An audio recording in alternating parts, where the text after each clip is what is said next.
Hey everyone, today in this video, I'm going to walk you through how to factory reset the iRobot Roomba 104. This will work with 104 models and variations, with or without the mop, with or without self-empty, as well as the same 105 models and variations as well. If you're interested in the 104 or 105, the link to them will be in the video description. So first things first, on the vacuum itself, we need to hold down the home button for about 5 seconds till we hear a noise. So, whoop, it's starting to drive away. So we're going to hold it down.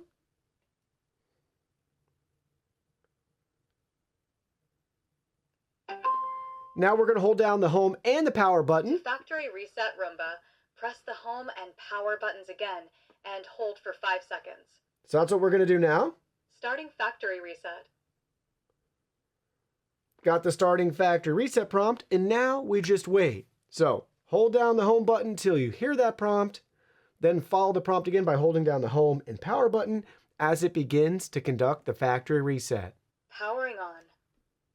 So next up says powering on. Give it about 20-30 seconds max. You'll hear the powering on after the last voice prompt. And that's it. After we hear the powering on, you should see the indicator lights.